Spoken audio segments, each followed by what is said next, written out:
Welcome back, everybody. I am so excited. This is the beginning of a new journey for us here at Strong. We are beginning the journey of bringing boys and men onto the platform. Today brings our first male guest. His name is Bassam, and he's based in the Middle East. Strong is a journey of connecting men and women.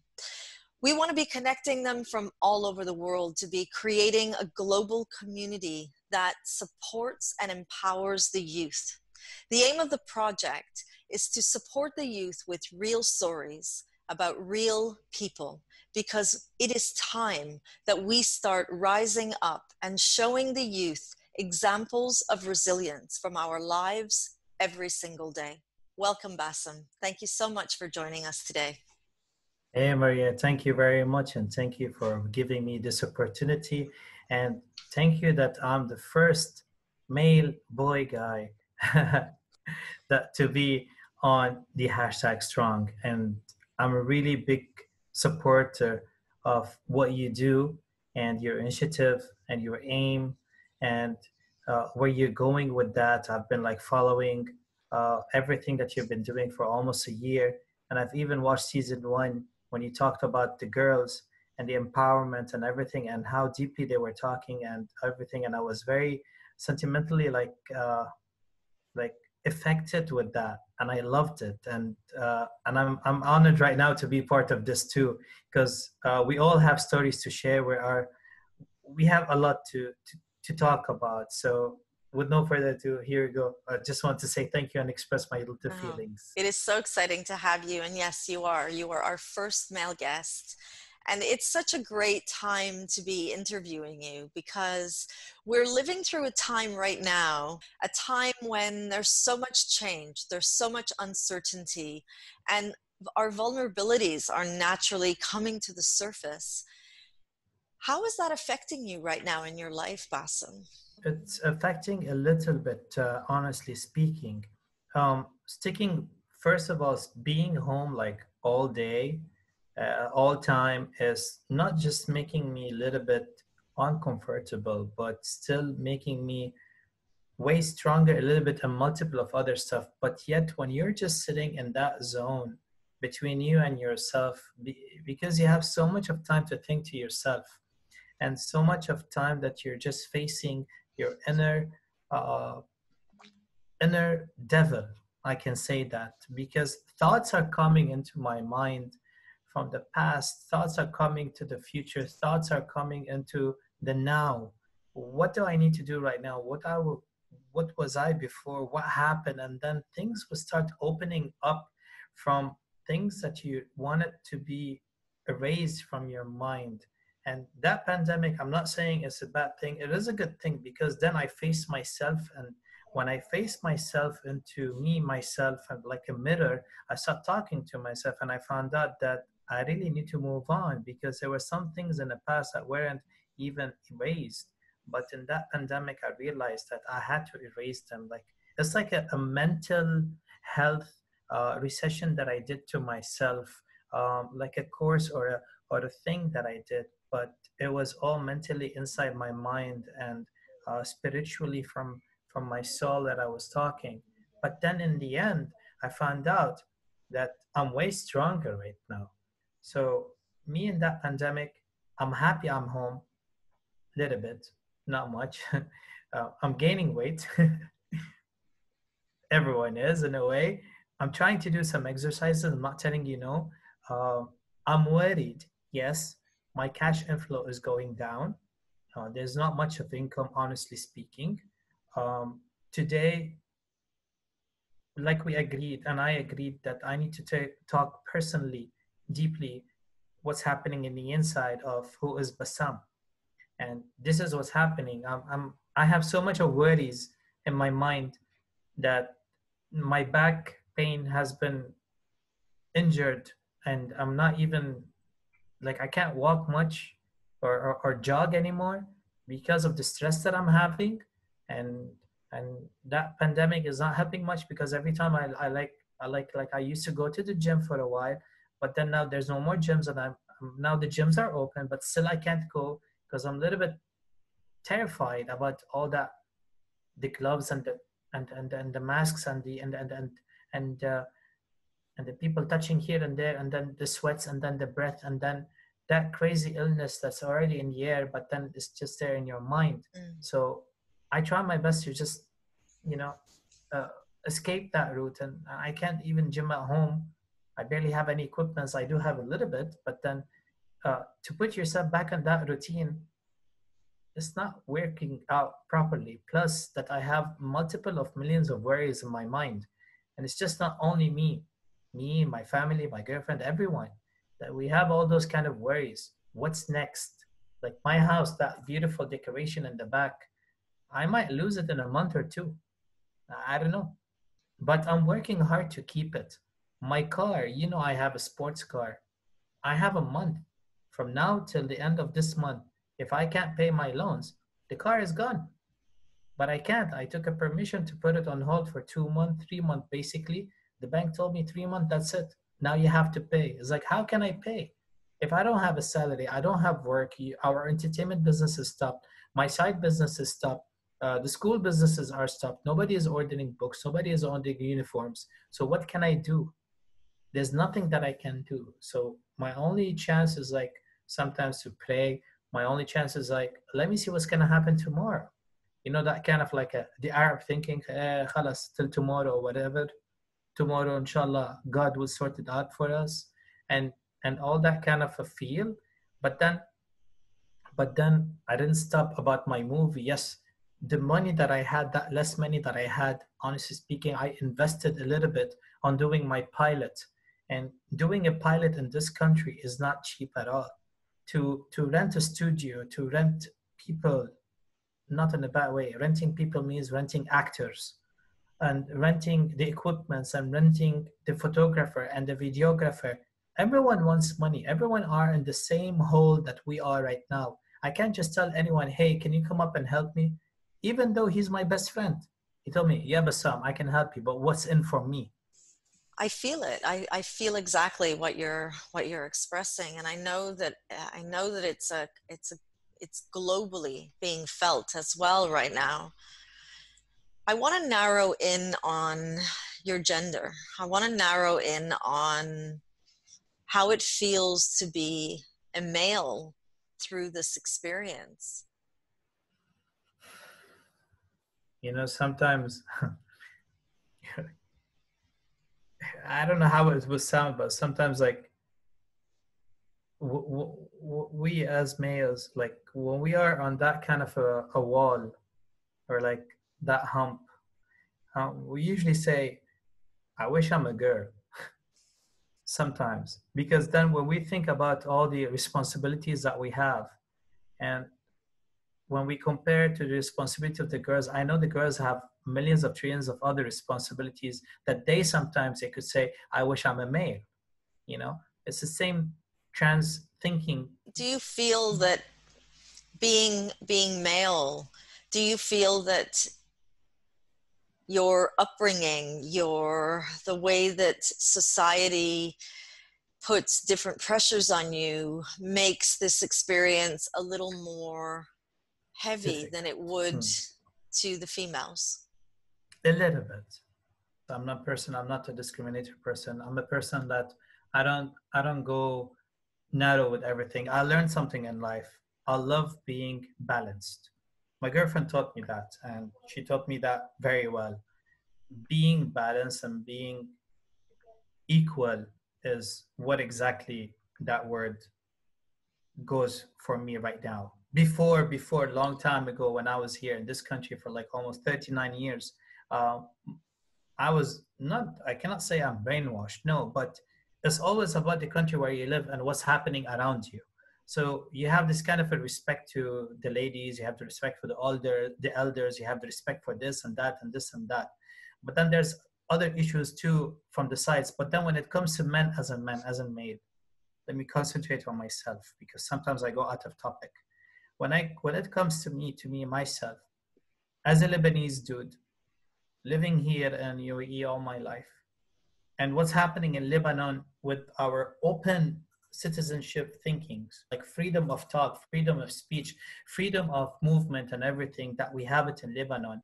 But when it comes to that kind of a pressure on us as male, you, we're terrified. We are terrified. Like any single movement and any single mistake that we do, it comes, it's like, ah, you did it because you are like that. We have pressure. People look at us like, hey, Bassam on stage and he's smiling and he's amazing and his heart and he's open and. Now I'm talking to you. I'm not saying you're a stranger, but whoever is watching is a stranger to us, to me. They don't know me, but deep inside, as per my best friend, just exactly yesterday we were having lunch, me, him, and my girlfriend, and he told me, Bassam, I've known you for like what 6 to 7 years right now, but you from the outside, you're just absolutely amazing, but from the inside, you're dark. That word, dark, put me down into tears. Come on, like people know. It's like he looks at me, it's like you guys, the funny people, the entertainers, the creative people, you guys show from the outside who you are, and that's truly who you are. You're not lying. This is amazing. But deeply, deeply, deeply, deeply inside, you're dark. There's a trillion problems in that pure little heart of yours. What would you say would be your biggest challenges this far in your life? Staying on my feet. Still breathing, thank God, you know. Working on a budget that I never expected I'm gonna reach it. That everything is on the line from now to another 1 month in advance. Me and my girl were talking every single day. What will happen to the house? What will happen to the car? What will happen to your work? What will happen to your career? In less than a year, I'm 40 years old now. Talking about us as an Arabs, as a male Arab, and that's the thinkings that I was trying to tell you how people think, and I disagree sometimes. Leave us alone. Leave us alone. Like you look at me right now, okay, maybe I have a beard, I don't know how to look, but people on the outside, when they meet me, they tell me, Bassam, you're like more or less, I look and I sound and I act like I'm only like 30 or maybe 28. And how I interact with kids and students and all that, they think even I'm way younger, and how I'm super active on roller coasters and biking and outside and karting and racing. But then in the end, after 1 year, I'm 40 years, 40. Believe it or not, people will still say, why you're not married? Why you don't have kids? Why you don't have a wife? Why and why and why? This is another pressure, by the way, not only from my family side, but from everyone.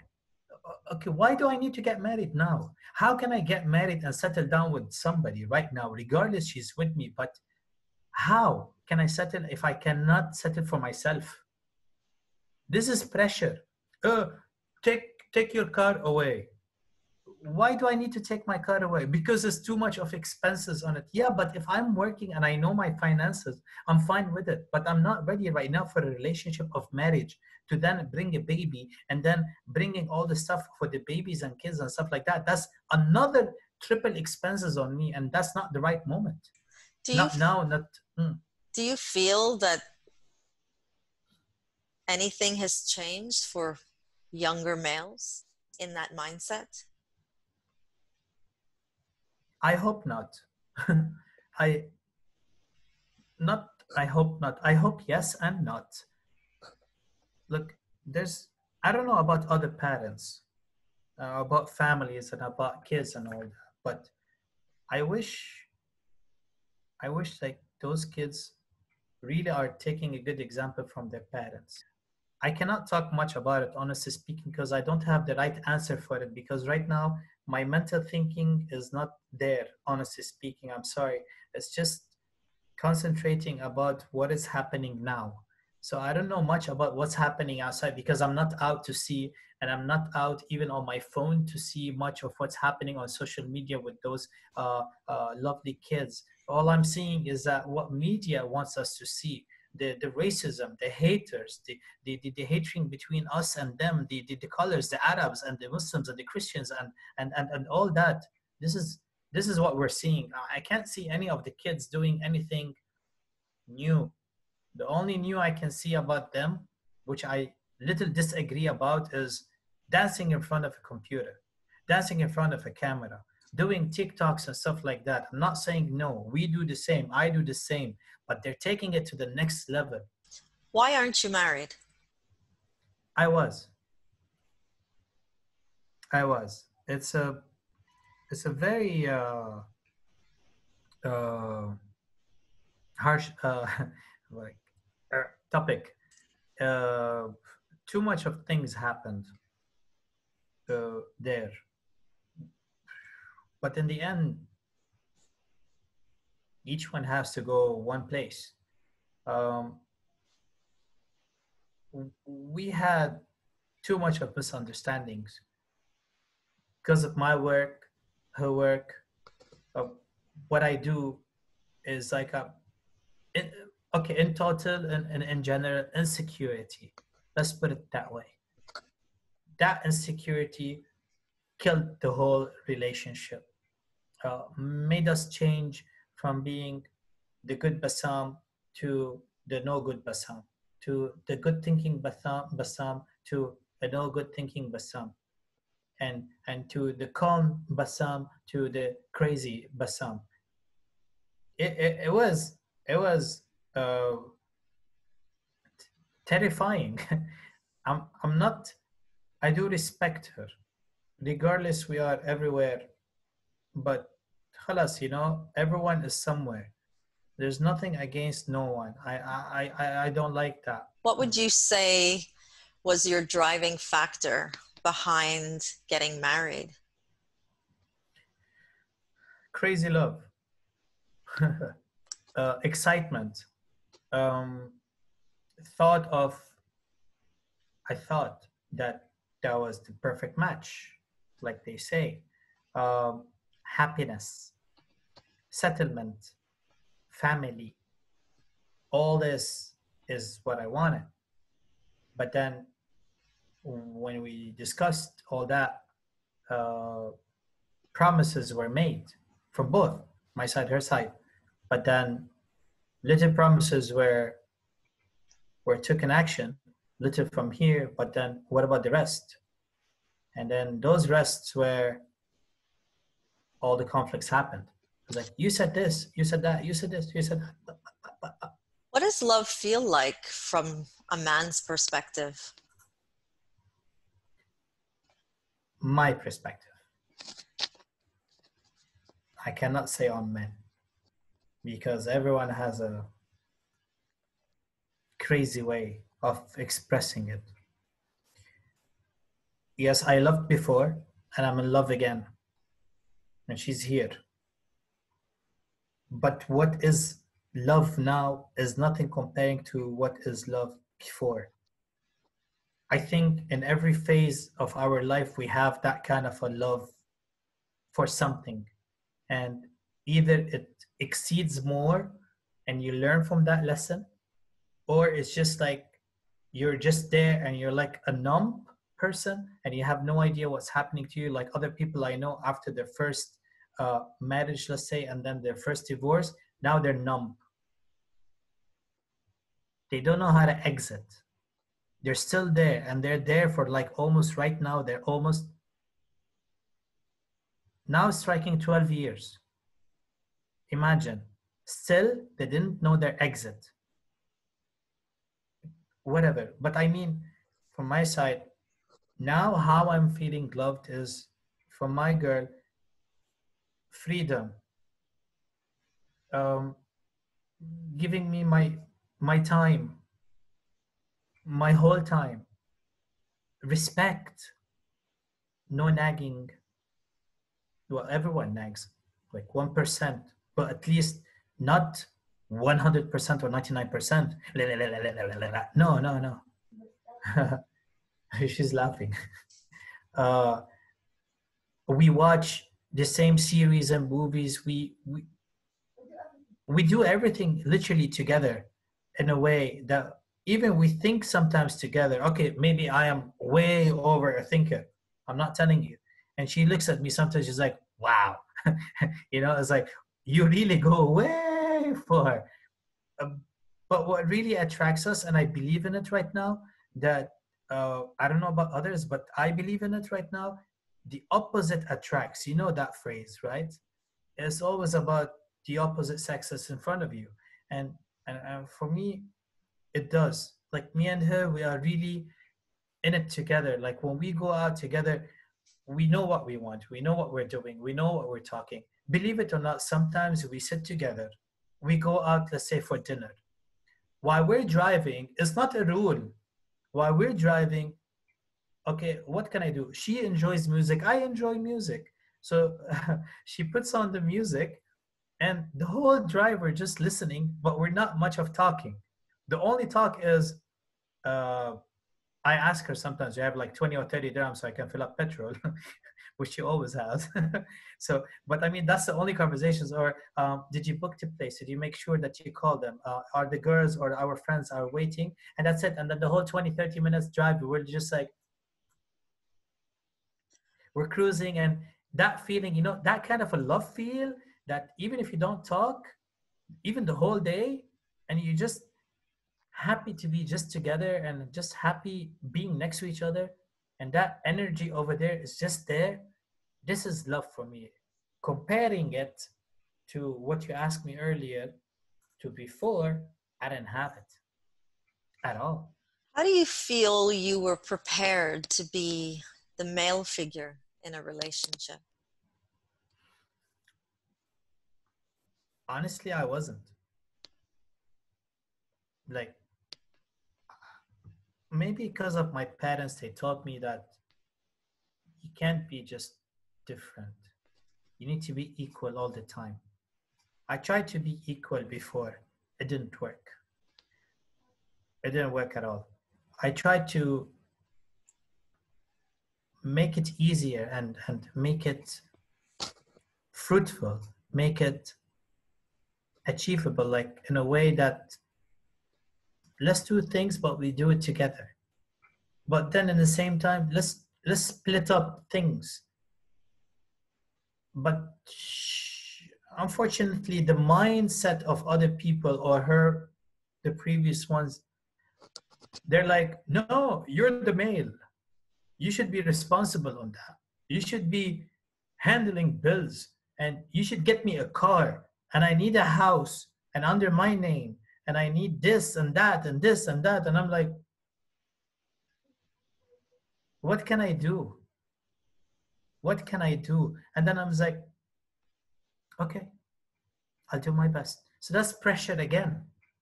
That's like, and then any single talk, any single thing will happen between in a relationship with anyone, and you know it, anyone, that when you're in that kind of a situation as a male, yeah, we need to try and show that we are powerful in the house. But believe me, when you have somebody more powerful than you, I'm not talking that I am a sissy or I'm like a weak person. I'm not. But then you cannot argue that much, because then you will end up doing things that you don't want to do. What do you And this believe is, about being a male? I'm trying to rephrase that. Can you like measure it out more? What does it mean to Bassam to be male?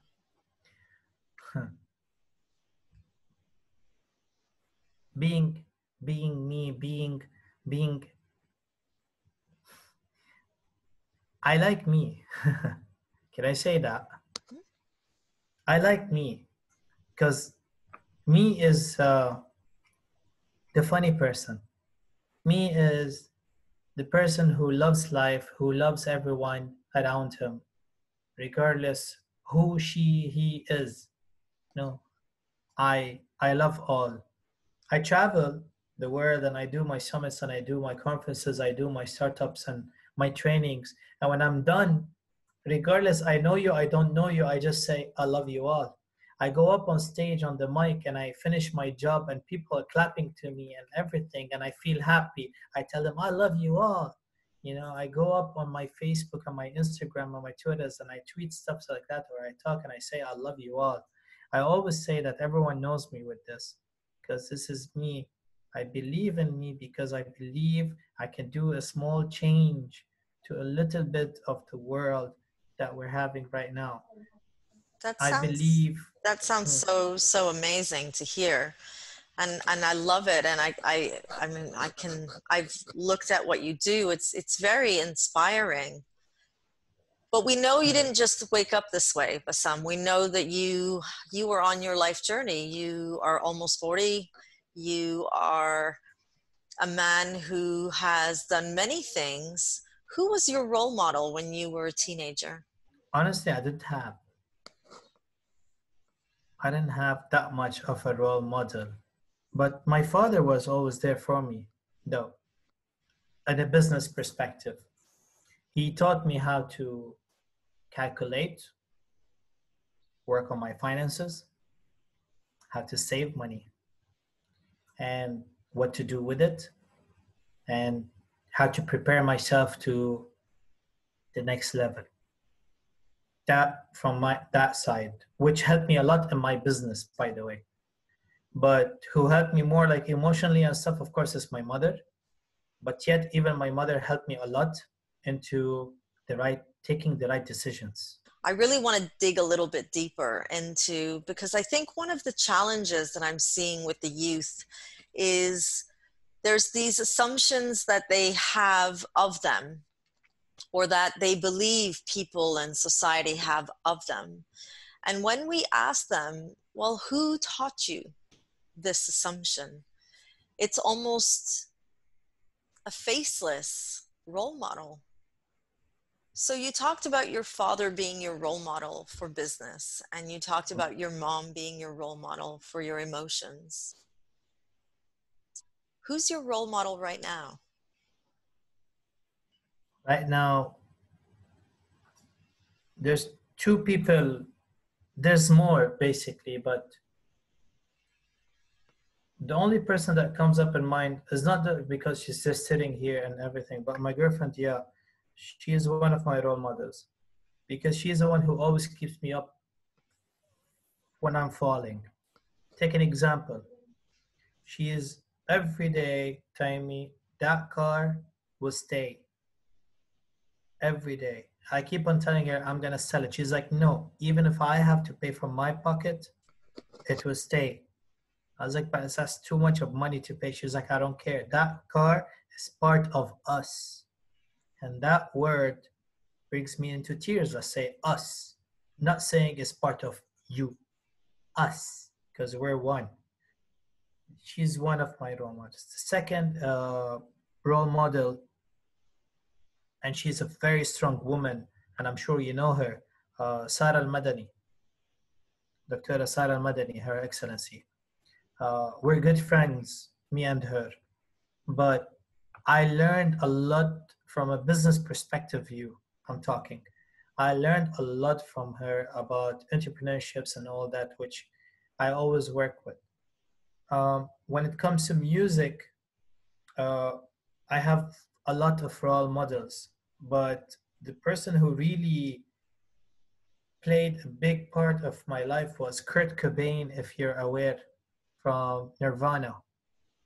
Um, that guy is like my first idol, and then comes into Lars Ulrich, which is a drummer for Metallica, and you have when it comes to words, when it comes to power, when it comes to feelings and empowerment, it goes into Freddie Mercury, Queen, and I think that's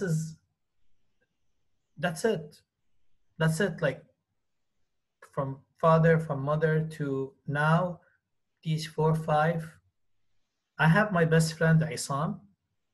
I'm not saying no. He's younger than me, by the way, 10 years. 10 years younger than me. But he is one of my best. If if I could say, if I could go back in time, I always say I wish I could be like him, like 10, 15, 20 years ago. But unfortunately, we are born on a date that we didn't have all that kind of uh, uh, intuitions that we have right now. So uh, I'm not saying nothing, but look at us. We are lucky in that age, by the way. The 80s, the people who are born in the 80s, we've seen the past and now we're seeing the future and we are in the present. And we are the lucky ones somehow. Um, and everyone knows that. And but I always wish that I was that kind of a person like my best friend Isam. We talked about a few things today. A We lot. talked about your concerns. We talked Mm, about the current challenges that you're facing in your career, in your life, the uncertainty of the future, mm, the past, who your role models were. mm. What's missing?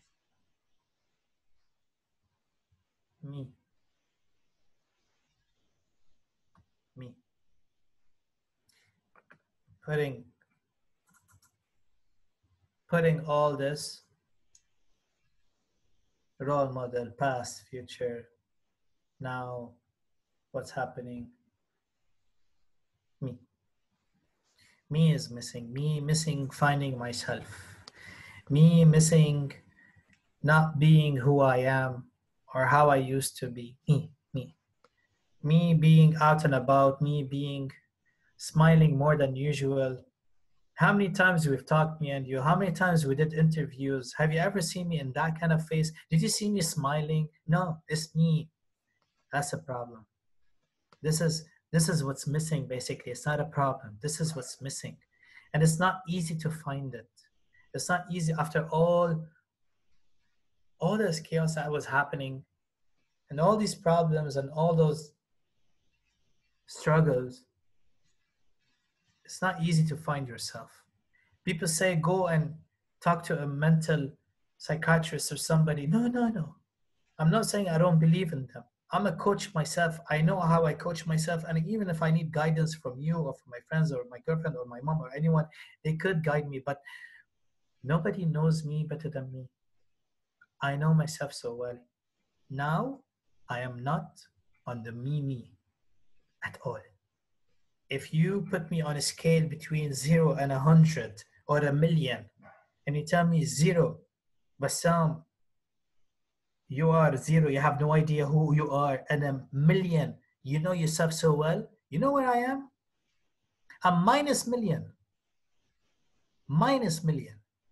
And it's not a word. We coaches, we know that when you're in minus, you're in a big problem, but I'm minus million. What does that Me. feel like being a man and saying openly, I don't know who I am? So What hard. pressure what pressure do you feel vocalizing that? It's a big pressure. It's you know, it's a killer. It's a killer. You feel you just want to burst. You just let out, let out. See, look, my eyes are red. It's just deep inside. It's not easy no more, Maria, to control yourself. First, control myself, and then I'm not saying to control anyone, but I mean control yourself. I can't. I can't. If anyone comes and just do touch, ah, this is me now.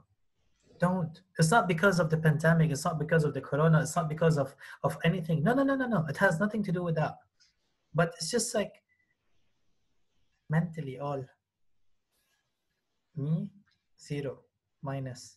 I can't control. I can't fight it too much. I cannot stand on my feet like I used to do before.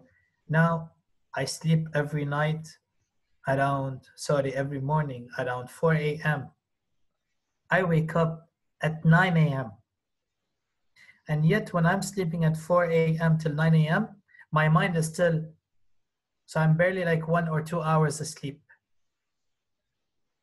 It's not me. The usual me, everyone knows I sleep for 6 or 7 hours straight, peacefully, happily. I wake up second day, I'm like a pump up man. I just do work as a crazy monkey. Now I'm just one broken, lazy monkey. I can call myself. Bassam, thanking you for your honesty right now doesn't even begin to describe how I feel. Strong is not one person's story, it's one person sharing their experience to help so many that might need to see this conversation to feel that they're not alone. So I need to thank you from really the bottom of my heart for your honesty and your willingness. Strong is not just about supporting the global community, it's also about supporting the person in front of me. How can we support you, Bassam? I just I just need your love, guys. That's it. I just need you to be next to me when I call you and tell you, "Hey Maria, I'm just feeling down." This is my only support. I don't want nothing from the world. I don't need nothing. I just need all of us to stand next to each other and support each other in whatever situation. It doesn't mean that it has to be financial. There's more of emotional better than financial, by the way. And I believe in that. And I don't care about finance. Even if I crash down, there's a lot of people who can assist me. Don't worry. I have my family, and that's their job too. And my job, even to keep them safe. So it's a back to back protection. But my support, my wish is when I call you, that you answer me. When I call you and I need you, try to be there for me. If not you, somebody else. But I'm not saying from your family or somebody, but I mean somebody else from my list. But I mean, like, that's the only support. Even if I just call you or I just need you, I just hear your voice and you be honest with me on the phone stating that I wish I could be there, but I can't, but my wishes are with you. It's more than enough that at least you're thinking about me. At least you're trying to support me. Even me before me calling you, and you know that I have a situation that you call upon me and you tell me, are you okay? Definitely I am not okay. But I tell you, yes, I am okay, but at least this I will take it forever with me. I'll take it to the grave. It's like, thank you for your call. Thank you for taking time and calling me and making sure that I'm okay. That means a lot to me. This is support. This is where I can grow. I always had that say, and I have it everywhere on my entertainment when I do stuff. Is like I always say, your support is my success. So whatever you guys do, even if you comment one comment, good job, or you said nice work, is enough. So this is what I look for. Maybe this is how I was raised, and that's what I always look for. Okay. Sometimes I expect a lot that these kind of expectations brings me down again, crashes me down again. Not really brings me down, crashes me because I'm expecting a lot. And we live in a country that there's so much of high expectations of everything, and it makes you feel the same. But then when you see the end result and it's not upon your satisfaction, you will you will just gradually go down like this, and you just say, why? And I try to get out. So that's why now I'm in a different zone, and I'm a different person and a different me, and I'm trying to think about that me is what I need to think about when it comes to that. Me is what I need to work on myself. Me is who I need to be and not what I used to be. That's So this is beautiful, how, Bassam. yeah, That's this really is what I'm beautiful. doing. Thank you. Thank you so much. I think what you've allowed, and it's so wonderful to see in our first episode, you've allowed somebody watching this, you've given them the permission to vocalize their vulnerabilities. And for that, I thank you, Bassam.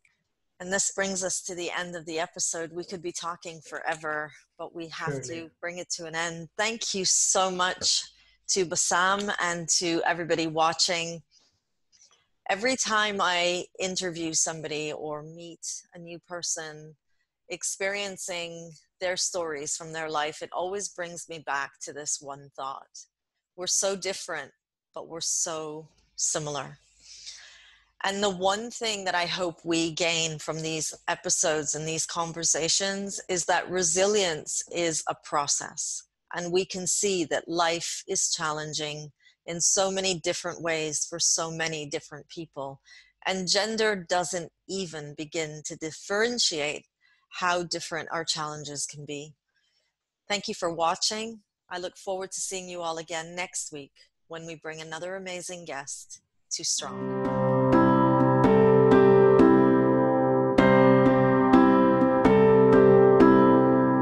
It's okay, it takes time.